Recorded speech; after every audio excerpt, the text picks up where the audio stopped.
So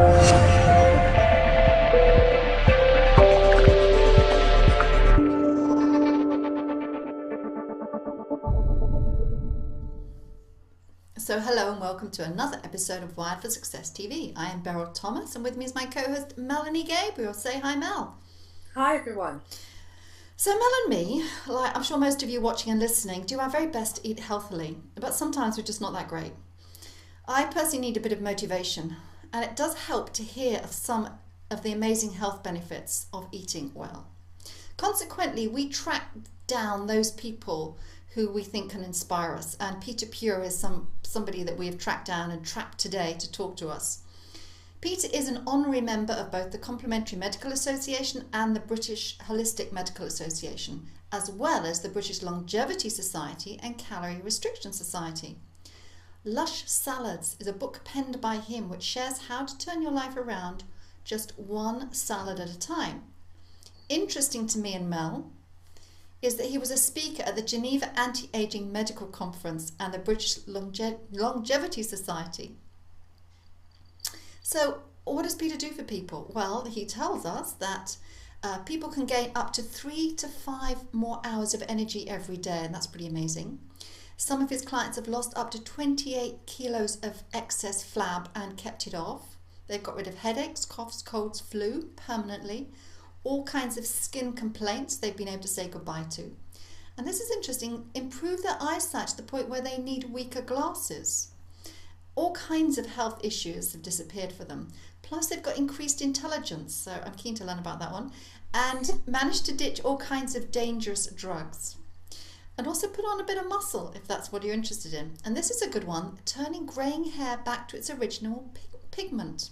That's the one I want to know about. So if that doesn't tickle your taste buds to make you sit back with a cup of very healthy green tea and find out more, he's also going to share with us his 4 steps to outrageous health. So welcome, Peter. We are all ears here. Hello. Now, don't tell me you're 93 or something like that. You're not, are you? Well, actually, I'm 140, but I look really good for my age. Amazing. Well, first of all, thank you for joining us, Peter. It's a real treat. And you are very well known in the industry, so we're very, very pleased to have you here. So what kind of people do you work for? Who is this information for, Peter? Well, my information I found out over the years, because I used to think I used to teach health, but in actual fact, my information is for people who want more life. It's for people that love being alive and they've got a positive disposition. And I know, like a friend of mine said, yeah, but no one's going to say they hate being alive and they don't want to be healthy and they don't want to avoid having they don't want to avoid having cancer or something like that. But the reality is that there's 2 ends of a spectrum. One, people, at one end of the spectrum is people love life so much, they're really positive and they really want to enjoy as much of it as possible in the best state they can. And at the other end of the spectrum, and this is an extreme, there's people committing suicides. Mm-hmm. So now the vast majority of people are somewhere in between that. And what I found is that the more people are towards the end of the spectrum where they think being alive is the best thing that's ever happened to them, the more they want to find out about how to experience more life free of ailments, diseases, headaches, coughs, colds and flus, to mention some small stuff as well as the major stuff like heart attacks and cancers and strokes, but then not just avoiding the bad stuff, but also getting the good stuff, like how do you get more intelligent, how do you be in your best physical shape, how do you pass full-blown medical examinations with flying colours. So getting great results and avoiding the bad stuff so we can enjoy more of what counts in life. Well, who wouldn't want that? And what do you actually share with people? What do you teach people, Peter? Well, I teach people how to get results, because up until this point, for the most part, we have gone around learning about tools, and we find out about a tool, whatever it is, and we get all excited, and our guru says we've got to ask some questions like, is it yoga, is it Bikram yoga, is it vegan, is it vegetarian, is it food combining, is it macrobiotic, is it supplementation, is it eating right for our blood type? I mean, the list is endless. And my metaphor is because I actually live in a modified Mercedes garage. In actual fact, they used to fix broken down cars here, and they transformed it now. I now live here. But back when it was like a car garage, if you took a broken car to a garage, you wouldn't say, "Hey, I'm really into the spanner guru this week, and I just use the spanner." You'd be like, like, my car's broken. I want it to be fantastic. You go for it, and you use any tool that's safe and effective. And yet, when it comes to health, people are like, "Oh, yeah, but is it alkaline oil? Is it glucosamine oil? Blah blah blah blah blah." And you know what? So I've studied a little bit of the work of Tony Robbins, and I know many people have. And Tony Robbins teaches a great statement, and that is that, or a great distinction, and that he says, if you ask a better question, you get a better answer. And at the moment, we've become increasingly wary of the merits of tackling health problems with drugs and surgery, and yet now people are looking to tackle those health problems via natural ways that are safe and complementary. But if you ask an even better question, you get an even better answer. And so rather than tackling problems with ways that are complementary, I would say your better question is it safe and does it work? Because there's no end amount of people that have been, like, I had a lady, she phoned me up, she was suffering from type 2 diabetes, is what happens when people eat too much starch and too much sugar. I said, well, you need to get off the starch and get off the sugar. She said, I'm not ready for that. I said, well, why'd you ring me up? She said, I want your opinion. I said, well, go on then. So she gives me a call, and she says, well, the thing is, I've got this book, and this book is on the power of visualization, and I'm going to visualize myself being free of type 2 diabetes. And I said, well, that's great. I love visualization. That's certainly non-toxic. It's certainly complementary. What are you going to do about your diet? She said, not a thing. So, now I ask you, how many people can you find that have got rid of type 2 diabetes through visualization, but continued with the diet that's caused it in the first place? That's what I mean. We've got to ask a better question, and that is it safe and is it effective? And if it's not effective, I don't care how safe or complementary it is, we shouldn't even consider it. And so quite often we find ourselves barking up the wrong trees with stuff that just doesn't work. So we need to model success, and I teach people how to get results. I don't teach people, I might be a mechanic myself when it comes to, I'm a mechanic of the human body, if you think of it like that. I understand the tools really well, but for your listeners, you don't have to become a mechanic. You just need to know how to look after your body, a few simple steps there.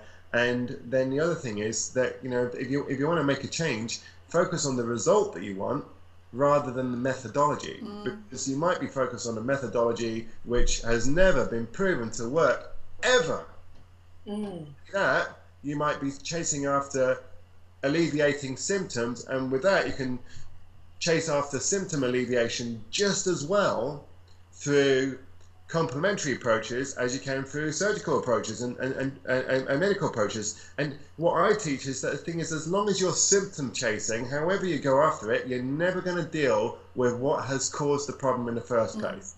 If you've got something that you don't like, we have to find out what's caused it and reverse the cause, so your situation transforms. Does that make sense? It makes perfect sense. So Peter, is that the biggest challenge you find with re-educating people, the distinction between chasing symptoms and actually dealing with, the source of the problem?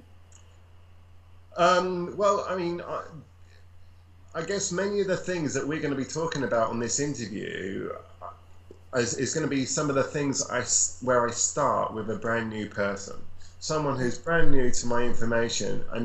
We've got to get them up to speed with, even, the right thoughts and the right questions and what to learn and, all real basic stuff.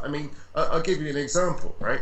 This is an example of a major distinction here. Now I have people who have various opinions about mainstream medicine. What would you go to mainstream medicine for? What are they brilliant at? If you break your leg. Yep, accidents, for sure. Patching yourself. Heart Cutting things attack. out. Yep. So, what's that surgery? If you had a heart attack. Well, hopefully if you're still alive. Emergencies, E&A. Right, accidents and emergencies. Anything else? Oh, that's a bit scary, actually. What else? All right, well, let me help you out. Surgery. Having a baby. Yeah, having a baby. Diagnostics. So, let's say you've got, your blood pressure's really high. You might want to find out how close you are to dying of hypertension and change it. But no one's going to disagree with the fact that your blood pressure might be high. So mainstream medicine, because I get people that, some people just got a really warped idea of what mainstream medicine is, and they say, they're all evil and blah, blah, blah. No, they're not. Nobody goes to a 6-year medical degree, to practice being evil. I mean, come on. But what they're fantastic at is surgery, accidents, emergencies, diagnostics, dispensing pills. Yeah, medication, all sorts of stuff like that. Now, let's imagine you got home and for your viewers as well, as a viewer, and picture this, and that is picture getting home to your house and you open the front door and there's water squirting everywhere and your house is being flooded, your house is being wrecked. It is just, and you're just like shocked and surprised right there on your front door, and you're just beside yourself with emotion. Your neighbor spots you, and your neighbor's like, "Oh, you know what? I really care for you. I can see you in distress. What's going on?" And you say, "Well, look, it's my house." And you're so they say, "Well, maybe I can help you out." And you say, "Please, anything. I'm desperate." So they say, "Great." You invite your neighbor into your house, and then there's only one thing you need to know, and that is your neighbor is an expert electrician. So here's my question. If your neighbor, the expert electrician, cannot solve or help with your plumbing problem, even though they have a genuine desire to be helpful to you in their heart, whose fault is that ultimately? Well, it's obvious. Right. So on a 6-year medical degree, student doctors learn all about surgery, pharmacology, accidents and emergencies, etc. What is it they don't learn about? Nutrition. Well, here's what they don't learn anything about. They don't learn anything about health or nutrition. In fact, and I know this because I have students of mine that teach medical doctors. And if you've got a doctor, someone in mainstream medicine, if they're over the age of 40, they've had zero days studying health and nutrition in a 6-year medical degree.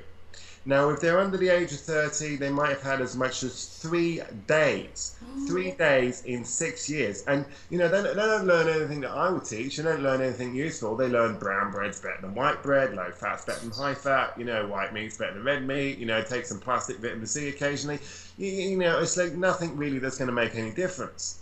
Have a balanced diet, boiled potatoes, tinned carrots, and some sausages. I mean, it's unbelievable. So now here's the thing. So of all the people that are in hospitals right now, I mean, wherever your listeners are, but I'm in England, so imagine that all the people around England that are in hospitals right now, as a percentage, guess how many of them are in there with a health problem, as opposed to a diagnostic issue, a surgical issue, an accident, an emergency, giving birth, etc. How many of them? 90%. Well, the reality is I don't actually know what the figure is. I haven't researched it. But what we do know is it's going to be the vast majority of people that are in there with a health problem.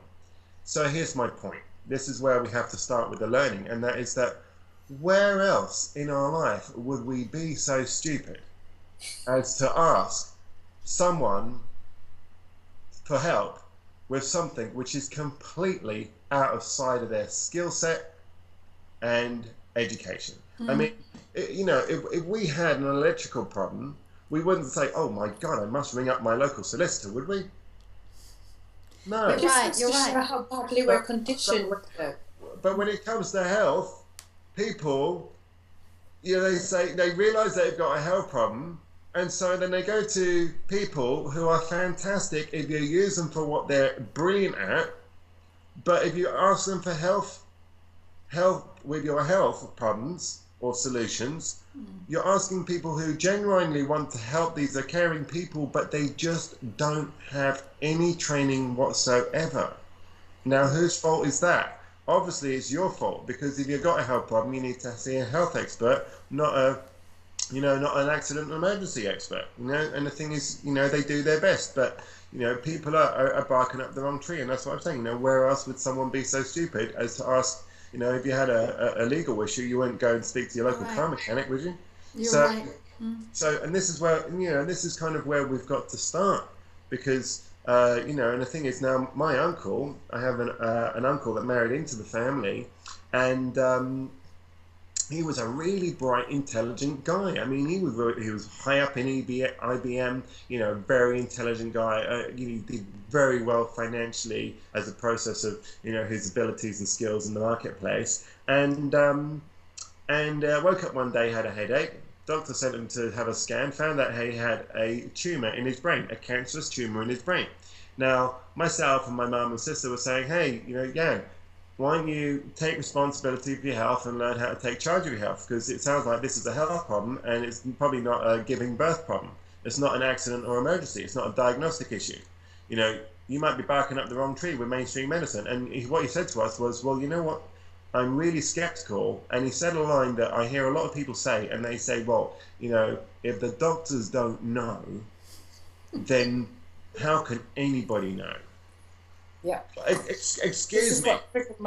How do you even figure that out?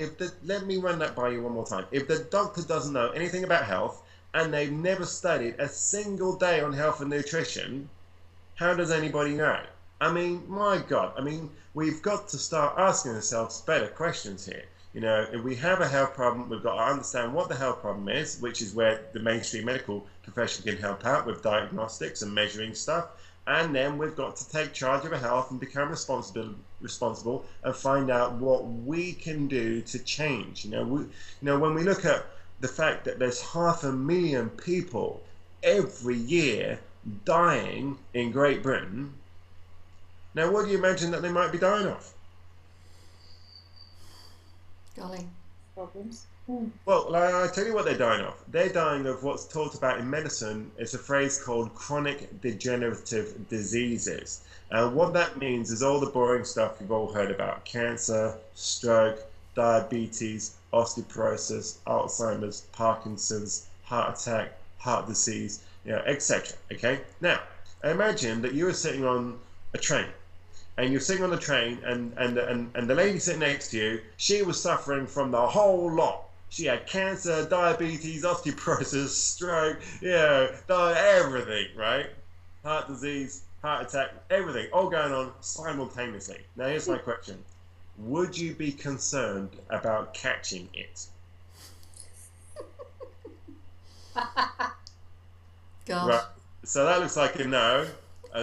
Alan Barrow. That looks like, so you wouldn't be concerned about catching it. So if you can't catch these things, how do people acquire these major situations which 500,000 people are dying of in this country every year? Well, they're asleep. They do it to themselves. They're asleep, and they trust people, as you say, who don't know. Well, the thing is, it's an accumulation of wrongdoing. It's an accumulation of wrongdoing, and there are laws that we must observe, and a lot of people think when they hear the word law, they think it's something to do with a legal society or something to do with Parliament. Well, that is just not how the world works in relation to a law. A law just is, and there's nothing that Parliament can do anything about it. I mean, you take the law of gravity, for example. That is. Mm-hmm. And you might whether you like it or whether you don't like it, there is nothing that me, you, or the Houses of Parliament or the Law Society can do to amend the law of gravity.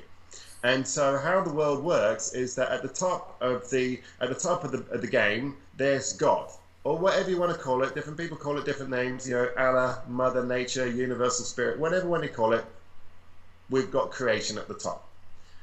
Underneath creation, creation created mankind, and mankind created government. And one thing that we need to understand is that the created can never tell the creator what to do. I mean, come on. Who's going to tell God that they don't like the way things work on this planet? So, we You're need some right. amendments here. You're right.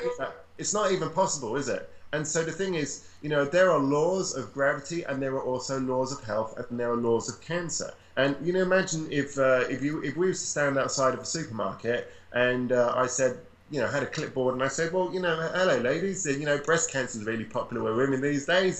So many people dying of it. It's right at the top of the pops.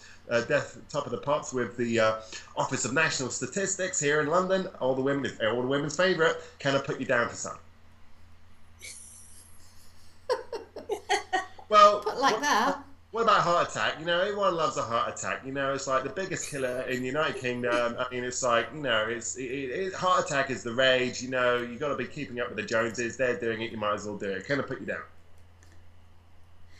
No. So the thing is, on the outside of the supermarket, no one will say, oh, I've heard of that. I think I'd have a go. But on the inside of the supermarket, if you look what they've got in their trolley, Yes. they've got a trolley full of stuff. Yes. Which is scientifically proven, Yes. without doubt, to give them the heart Yes. attack, the cancer, the stroke, Yes. the osteoporosis, the diabetes. And what I'm sharing with people is if you pick up one end of the stick, which is the cause, you're going to pick up the other end of the stick, which is the effect, whether you like it or not. And where people and then they come out of the supermarket and someone's shaking a pot for like cancer charity. Well, I mean, it's like all that money that's been given to that's gone on cancer research. I can tell you what has happened with all of it. It's all gone on trying to imagine if someone, let's say the law of gravity, someone jumps off a cliff, they're going to go splat at the bottom. Like it or lump it, that's the law, right? Now, what they're trying to do with that cancer research money is they're trying to invent some kind of crazy anti-gravity device just before someone goes splat. What we really need to be doing is we need to be educating people at the top of the cliff, say, look, you know what, if you want to jump off the cliff, it's up to you. I can't tell you what to do, but you know what, it's probably going to hurt. It's probably not a good idea. And if you don't want to jump off the cliff, just don't step over that fence. How about that? If you don't want to deal with the consequences. That's what it's really about. And, so that's where I see the need to take charge of our health on an individual basis. So it's not up to the government. I don't think anyone's kind of, I don't think anyone really believes that the government has really got your best interest at heart and they stay up all night worried about Beryl and Mel. I mean, that might not be the case, right? So we've got to take charge on an individual level to discover this and discover truth for ourselves. Peter, let me just share with you. Somebody close to me had a serious bowel operation a couple of years ago and lost a lot of weight. That sounds like a pain in the butt, Beryl. It was not very pleasant for this person. And the hospital dietitian gave them a booklet on how to put weight on because they'd lost this weight from being in hospital and all this digestive problem. And the booklet, I threw it away because it was eat trifles, literally, milkshakes, cakes, biscuits. It was just all sugar to put on weight. Yeah. Well, there's a phrase that I like in the Bible, and it says that if you seek, you shall find. But the late American speaker Jim Rohn, he said, but it's very important to know that the second part of the phrase, and he said it's very important to know that finding is only reserved for the seekers. Yes. Rarely does a good idea interrupt you. We have to seek it out. And the thing is, what could be more important than realizing that you've got a body, realizing you're going to be alive for a while, and wouldn't it make sense to really find out how to look after it? Wouldn't that make sense? Wouldn't that be a good use of your time? Well, as they say, if you don't have your body, where are you going to live? Yeah, it's true. It's true. So you say that in life we all face a compulsory health exam. So what is that and when does that show up, Peter? Right, well, can you tell me? Well, I'm guessing it's when actually you get really, really sick. Well, okay, let me tell you. When we go to school or go to university, we've got some exams to find out how we've been doing at the end of it, don't we? Mm-hmm. Well, that happens in life too. We get a compulsory exam at the end of it. And the thing is, people, they, your listeners, my audience, they've got some general idea that it's better to be healthy rather than not healthy. They've probably heard some health information before and found out something that's beneficial to them in some way. And maybe or maybe not, they're even doing it. And so most positive, health-orientated people are doing something along those lines. But what we've been doing with regard to our desire for better health, with regard to our learning, and with regard to how much action we've taken with it, it's all going to get rolled up into one ultimate exam, and that exam is going to be delivered in a hospital, and it's not going to be a sit-down exam, it's going to be a lay-down exam, and this is called your post-mortem exam. And the post-mortem exam, that's really going to be an evaluation on just how you have been doing with your desire for health, your learning around what you need to do, and how much of that you're actually taking action with. And if it's been found that you've died of actually preventable causes through an accumulation of wrongdoing, the big boring ones like Alzheimer's and cancer and diabetes, etc. If it's been found that you've done that to yourself, the only evaluation that I could make as a teacher, I would have to say, well, bad student must try hard the next time. I mean, you had the opportunity to apply yourself in this lifetime, but you've done the same as 500,000 people, and and ultimately that's going to be registered with the registry office, isn't it? That's how come we get these statistics. So you better move us on pretty quickly here, because that's getting a bit depressing. What are your 4 steps to outrageous health? Let's get on to the positive here.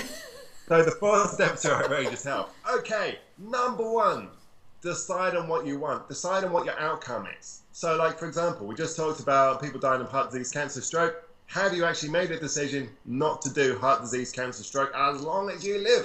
Have you made that decision? Most people have not made that decision. Well, guess what? If you don't make a decision to do something positive, you're going to end up going with the flow, and you only have to look at where the flow goes right into the coffin. So like an indecision is a decision for the default decision.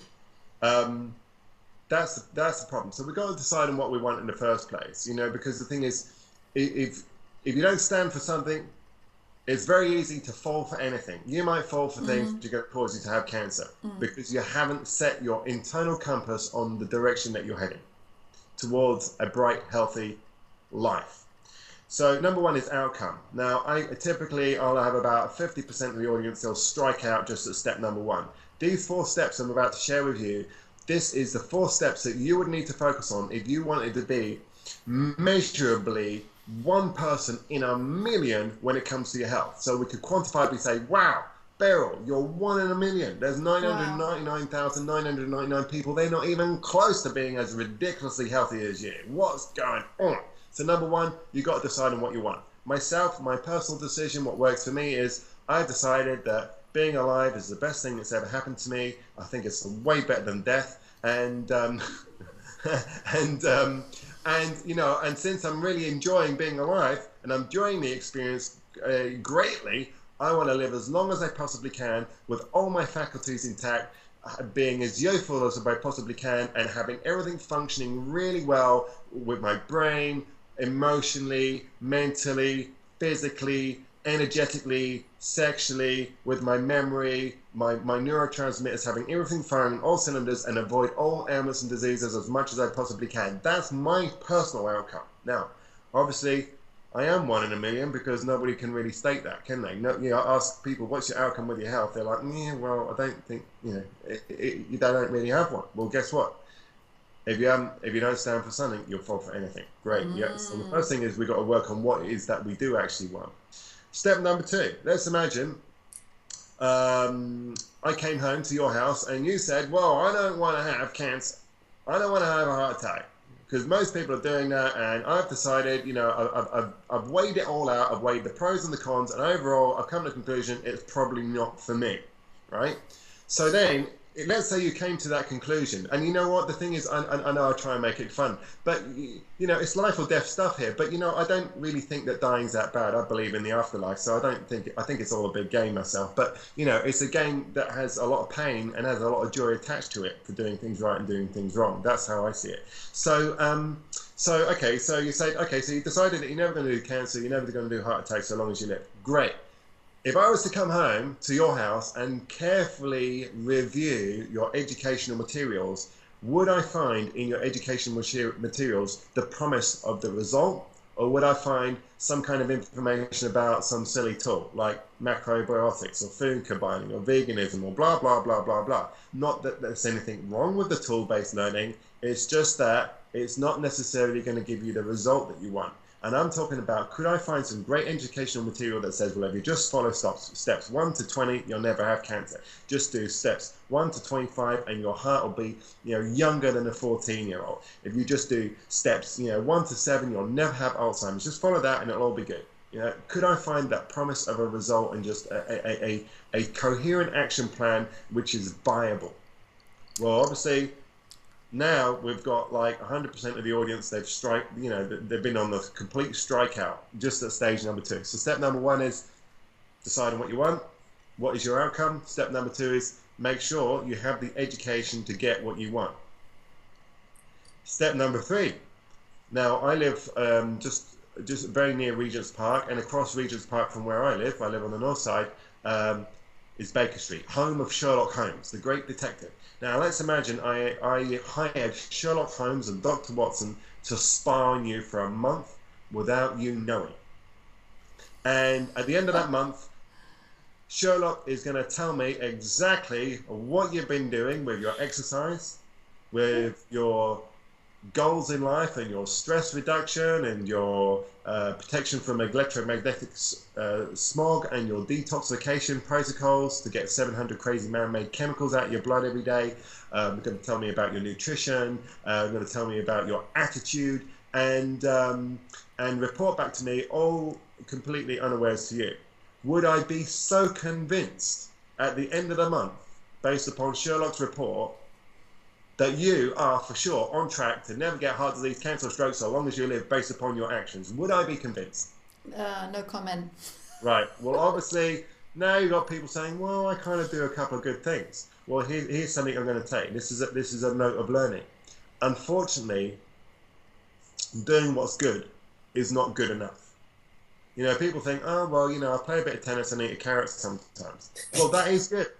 That is good, but there's a vast difference between doing what's good and doing what's necessary. And necessary is going to show up in your results. If you're not doing what's necessary, evidently, you're not doing enough. You need to change. Now, those are the first 3 steps, and like I was saying a moment ago, everyone's doing those 3 steps. We've all made an outcome somewhere along the line, however vague, to be healthy rather than unhealthy. We've probably got a health book or 2, most of us. We've probably taken, maybe had a salad and had a vegetable juice at some point. Maybe even had a little exercise at some point. The final step is where the rubber hits the road. This is really where it's important. And the best way I've got to talk about that is that, I live in England, and specifically in London, and thing is, in the winter time, it really gets to me. All the dark and cold and wet, and I'm like, oh my God, how can I face it? And it comes about November, and I don't have much to do in November and December, so I'm like, I think, right, I've got to get away. So last year, I got on a plane that left Heathrow, and it went to Bangkok, Thailand, because I thought, well, there it's 30 degrees Celsius, I can walk around there in my shorts and t-shirt, it's going to be really nice, drinking a coconut on the beach. That's got to be way better than being in London at the end of November, right? And it was. Now, here's my question. When the pilot leaves his plane from Heathrow, flying to Bangkok, do you think that, A, he pointed his plane in the direction of Bangkok, crossed his fingers and hope for the best? Or do you think, B, he pointed his plane in the direction of Bangkok and consistently checked in with his measurement devices to find out exactly where he was in relation to his goal, find out what his altitude is, find out that making sure he's stuck on his flight path and not going to crash into other planes, make sure that he's at the right height, make sure he's got enough fuel in the plane to actually get there, fly around any no-fly zones, follow the curvature of the earth, be aware of his wind speed, and if he's getting blown off track, checking where he is on his GPS in relation to the planet Earth itself. Which do you think he did? A, definitely. Hopeless, or B, carefully check in? B, carefully check in. Now here's the thing. With humans, here's what they do. We take off in life, we get born, we have a general idea that we want to be healthy, we cross our fingers and hope for the best, and oh my God, whoops, we had a heart attack. And what I'm sharing with you is step number 4 is the critical bit. We all face a compulsory exam. That's going to be the post-mortem exam, right? About how our health has been doing. However, the good news is there is an interim exam, and it's called a full-blown medical exam.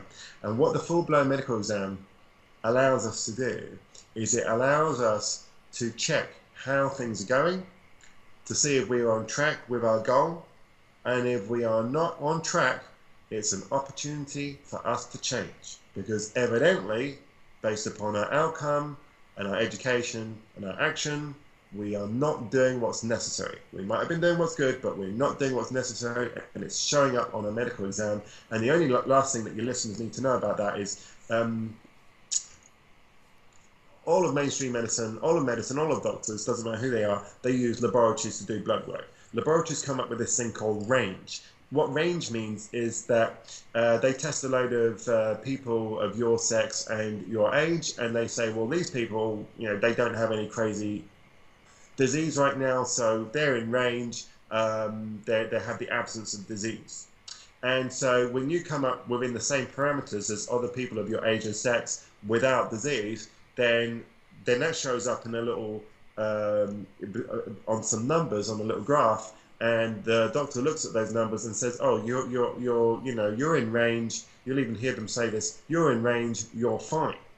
Well, I mean, nothing could be worse than being fine, because you go home and say, "Hey, sweetie, guess what? Doctor says I'm fine."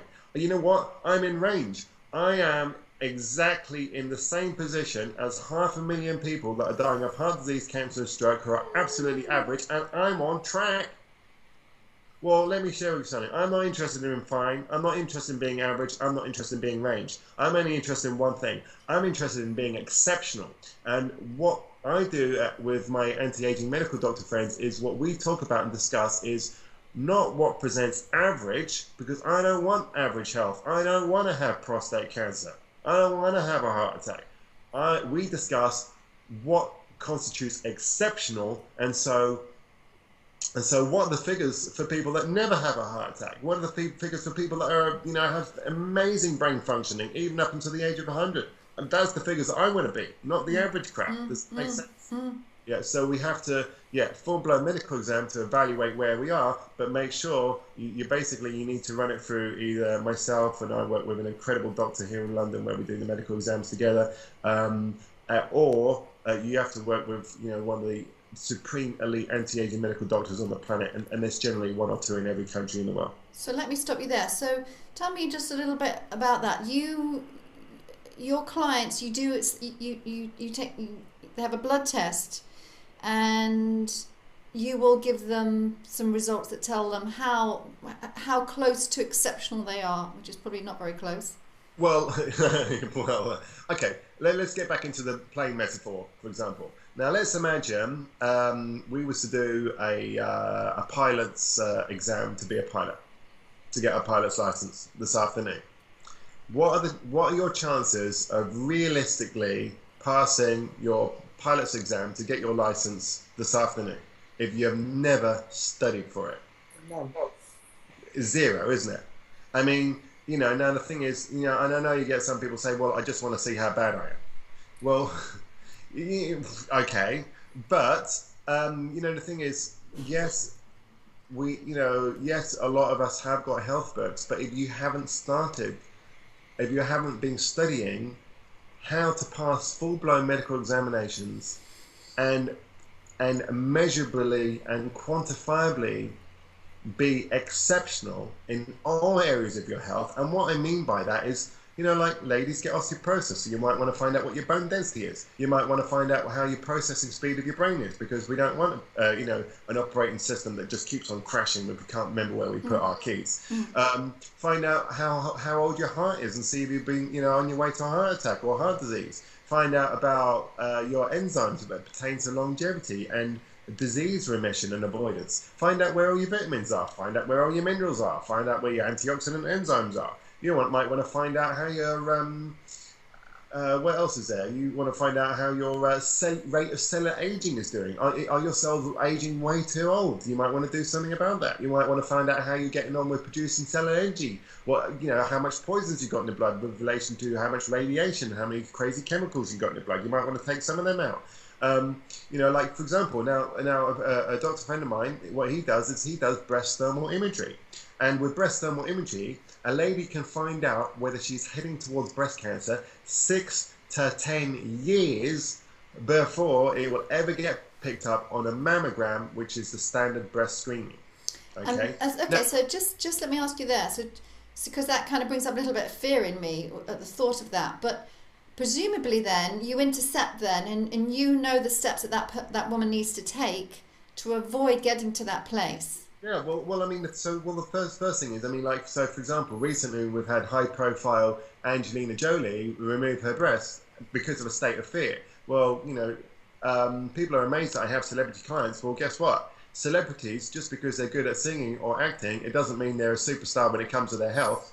They know just as little about health as the average person. They just happen to be a really good singer or an actress. And so she done that out of a state of fear, but had she had the education, which is what I'm saying, outcome, education, action, full medical exam, the 4 steps of outrageous health, had she had the education and had she had the awareness that she could do a breast thermal imagery, and if that came out like, oh, well, you're not even on track to have breast cancer within the next 6 to 10 years, based upon this diagnostic device. I'm sure a lot of ladies will feel a lot less concerned. What I know from my doctor friends is that what they tell me is that you don't just get cancer overnight. You don't just eat a Mars bar and then it all goes wrong. If you take breast cancer, for example, my high-end doctor friends, they tell me that it's something that's 15 years in the making. So, again, so what I think is that, sometimes I get some really reactive people and they just need to experience more pain and more bad stuff before they take charge of their health now. And, and I always think, well, what about if someone's like that and they're sitting in my audience or listening to me now and they're basically 14 years on the way to creating breast cancer, it's just that it won't manifest as a tumor for another year yet. Well, first off, wouldn't it be great to be proactive now rather than wait until you got a tumor and until you got to a real place of fear? And then the other is, if you did understand the 4 steps of outrageous health, and you could find out, you're dangerously close to having a breast cancer, but you don't just have it yet. Well, guess what? You might want to decide to change your flight course away from certain crashes and calamities with your health, and turn your direction into the beautiful, paradisical health that you desire. And that's what I teach. Wow, it's very powerful, Peter. Well, I mean, the thing is, like, there's a lot of information out there. It's very woo woo. It's very wah wah. They say, oh well, it's good to meditate and think of golden Buddhas, and it's good to food combining and all this stuff. What I'm saying is, if that's true, great. Let's measure it on a full-blown medical exam, because no one's gonna disagree with that. I'm not going to disagree with it. My anti-aging elite medical doctor friends aren't going to disagree with it. Mainstream medical doctors aren't going to disagree with it. Nutritionists aren't going to disagree with it. If your blood pressure's high, your blood pressure's high, and you're being naughty. So now, the only thing where we might differ is what our choices are going to be in resolving that. So let's say mainstream medical profession, they'll endorse blood thinning drugs, and what I would do is I would say, well, why don't you stop eating the stuff that's making your blood pressure high in the first place and start eating the stuff that naturally lowers blood pressure that you can take responsibility of, because if you take a blood thinning drug to reduce your blood pressure, that doesn't actually fix the cause. The cause is your crazy diet. So, but the thing is, the diagnostic test itself, nobody's going to disagree with that. That's truth. That's reality. So what I promote is a supreme practicality and prudence. I think it's very prudent. I mean, like with a car, for example, you get an MOT done every year to make sure you don't have a heart attack on the way to work. I mean, a breakdown on the way to the coast. But but with the human body, what people are doing, they're crossing their fingers, hoping for their best. They don't want to have horrible things, but they're never checking in. They never do a medical exam, and just a full lot. I mean, like, so for example, I had a lady with me last night, and she had some health problems recently. They run some blood tests on her, and lo and behold, things aren't working out that well. But they didn't measure everything. I mean, this is a lady who's in her mid-50s. A lot of women are heading towards breast cancer and osteoporosis at that age. I mean, if they was really going to be proactive, they would measure her bone density and her breast health while she's about it, just in case, because by her age, she's in a risk category. They didn't do that. And the thing is, it's not about them. It's about you. It's about me. It's about you. It's about us. And we've got to take charge of our own health, because nobody else is. This is fascinating, Peter, and we're going to have to come back and talk to you some more, because there's so many topics that we could cover here. But I would like to just pin you down on a couple of things that we talked about in the introduction that Mel and I are particularly interested in. One, and I know other people are as well, because they're quite unusual things. One is the eyesight thing, to be able to regain your eyesight and not wear glasses. And the other thing is the hair, to get your natural pigment back. Can you just, in the few minutes we have left, it's not that I'm vain, Peter. Yeah, sure.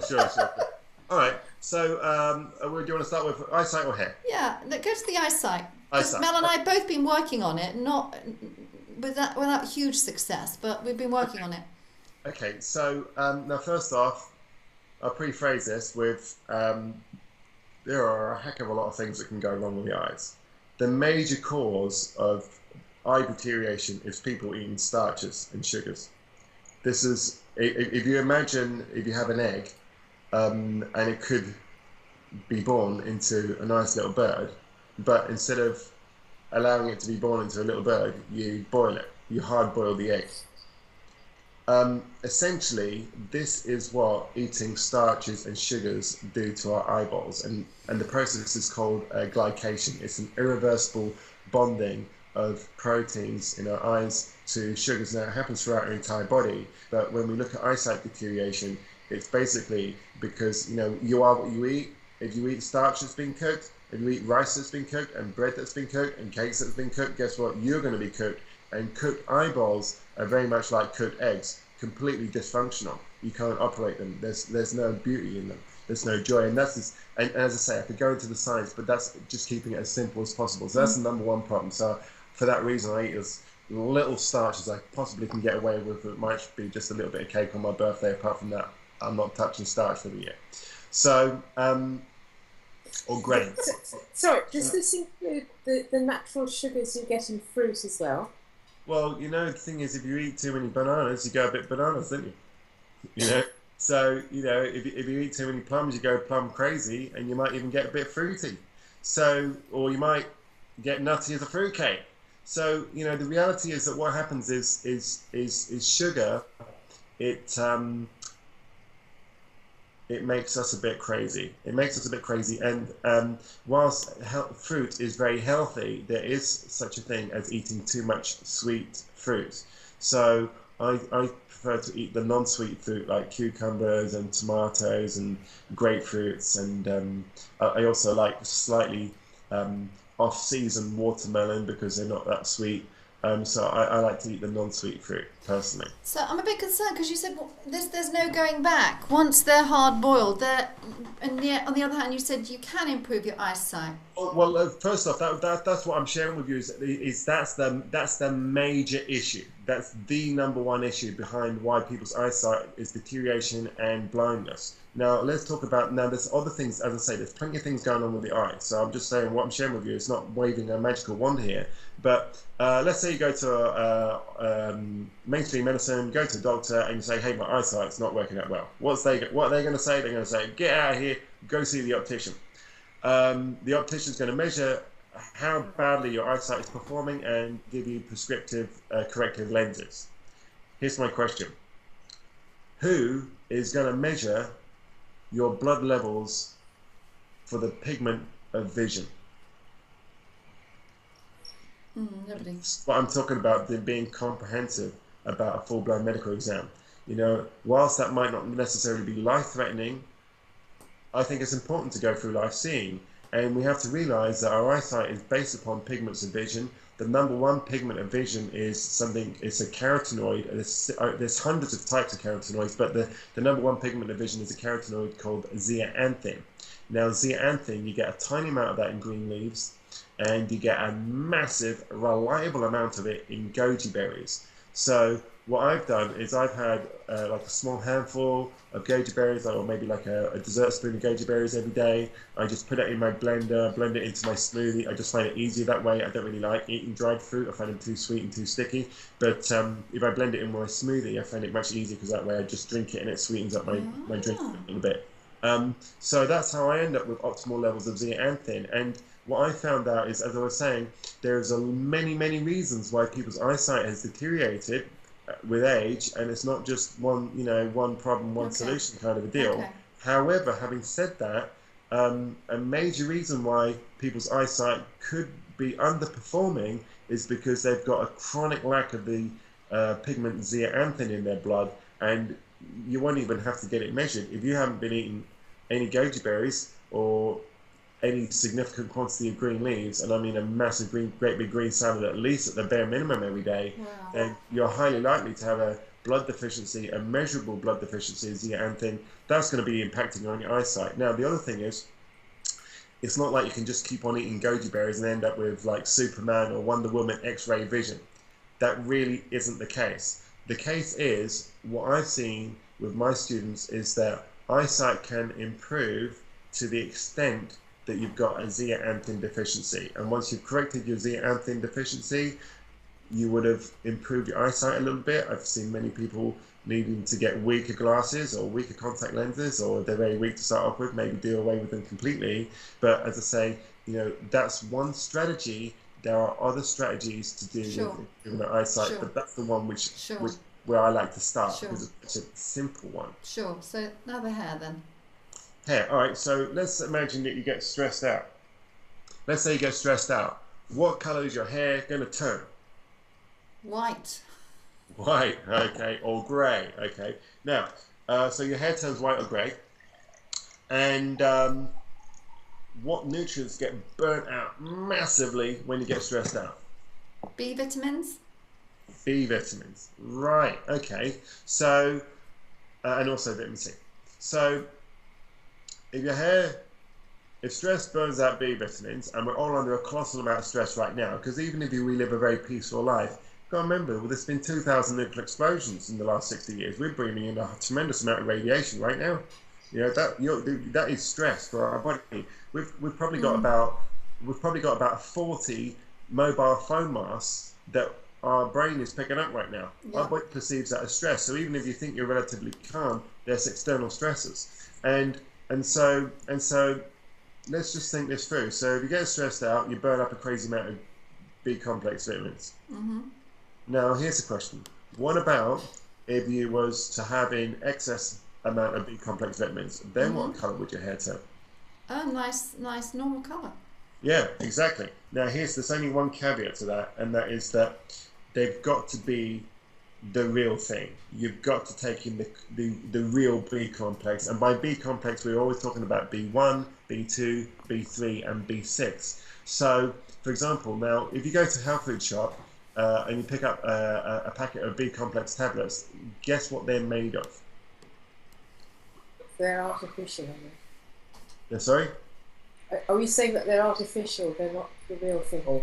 A packet of B complex vitamins in a health food shop, they're actually made out of all things, you won't believe it, wait for it, fermented coal tar. Fermented coal tar. Now, 50 years ago, the coal tar scientists were saying to the natural health guys, they were saying, look, it's we've created B complex or any other vitamin C, etc., vitamin A, whatever, vitamin E. The list is endless. And the natural health guys are saying, I don't know, there's something wrong with this picture. Fermented coal tar, putting that in my body. Really? Are you sure? And the coal tar heads were saying, look, it's the same molecule. It's exactly the same molecule. Now, as the years go by, the science has got a little bit better, and let's say you take naturally occurring B complex, which is very high in foods like spirulina, chlorella, and bee pollen. I mean, really crazy high in those foods. Now, if you got the DNA and unraveled it, how far could you go on the DNA? Well, I'll tell you, you could travel around the solar system several times on the DNA just from a teaspoon of like spirulina or chlorella or bee pollen. Ooh. Guess how much DNA there is in an entire packet of fermented coal tar, synthetically recreated plastic tablets in a health food shop? Yeah, Mel's got it, 0. And here's the thing, your body just doesn't recognize fermented coal tar, plastic, synthetic, as being helpful to the body. And what I always share with the people is that if you hear B complex works, it only works, if it's going to work, that is, it only works with the naturally occurring stuff, the real deal that our body's designed for. It's never going to work with the fermented coal tar products. And that's pretty much most of what's in the health food shop. Good Lord. And it costs a fortune. People spend a fortune on these nutrients, these supplements that don't work. Well, you see, the thing is now when I was at university, I went to study in Nottingham, and there was I lived in a house which had been converted into flats, and I was having a discussion with one of my neighbours, and he was quite, an active guy. He liked to do sports, he liked to do his best, liked to have girlfriends, he liked to to try and eat healthy, but then he drank some beer, and he took a multivitamin. And he said to me, well, I'm going to get my vitamins through food, right? Now, I hear that a lot over the years, and the thing is, the concept is a really good one. Yes, let's get our vitamins from food, because that's way better than getting it from fermented coal tar, for sure. I mean, absolutely, that makes sense. Here's my question. Which are the foods which contain your selenium? Which are the foods where you're going to get your magnesium, and how you're going to make that accessible to the body? Which are the foods that contain your bacterial form of B12 as well as your B complex vitamins? Which are the foods which are massive enough in vitamin C in the quantity that you actually need to consume in terms of extending your lifespan by 6 years? What are the foods that are very high in the naturally occurring probiotics and prebiotics, and what are the foods that are naturally occurring in manganese? So the thing is, yes, it makes sense to get it from food, but again, it comes to step 2 in my 4 steps of outrageous health. There's a necessity for education, so not just that we pretend we're going to get what we need from food, we actually find out which are the foods we need to eat, because one of the silliest things I've ever heard is people say, well, if you just eat raw vegetables and you're just a raw vegan, it's all going to be good. Of course it's not. You could be eating bananas and lettuce. How is that a balanced diet? I mean, the thing is, where's your amino acids coming from? Where's your omega-3 oils coming from? Where's your DHA coming from? So, that's really what I stand for. It's just, let's be very practical. Let's be very prudent. I talk about these kind of things at anti-aging medical conferences with the top diet scientists and doctors on the planet. And I'm saying, well, great. We've established that these are the measures for outrageous health. We want to see our patients being in those figures, and I'm the guy that's saying, great, let's get it from natural sources that work better than the synthetic. Love it, Peter. Love it. Unfortunately, we're running out of time. Yes, we have to say goodbye to you. Oh, But there you go. Before you go, we need to know how people can get hold of you and Yes. how they can get hold of free goodies from you. Yes. Okay, so my website is as in maximum, maxvitality.me. So that's www.maxvitality.me. So if you want to maximize your vitality, head on to maxvitality.me. So people can work with you. You obviously work one-to-one with people. I know you run workshops. I guess I really do. I really do three things, and the first thing is my primary enthusiasm is for group education. So I do a lot of group education because we all need to know how to detoxify. We all need to know which foods our nutrition is coming from. So I just like to teach that as classes because it saves my time and it saves a student's money, because then they can all sit in a class together. So I like to do the group teaching. I also do consultancy, and that is that some situations they really need, if you've got some outcomes, rather than try and decipher what you need to do, you're much better off just saying to me, look, Pete, these are the 5 things that I want to resolve in the next 6 months, upside or downside. What are the handful of things that I can do right now that's really going to make a difference? So it's just a lot quicker to go about resolution of issues, both not just away from the stuff that you don't want, but towards the stuff that you do want, like greater brain power, for example. Get more intelligent. Well, that's not a health problem, but wouldn't that be nice to get that in the next 6 months? So that's where the consultancy can come in handy.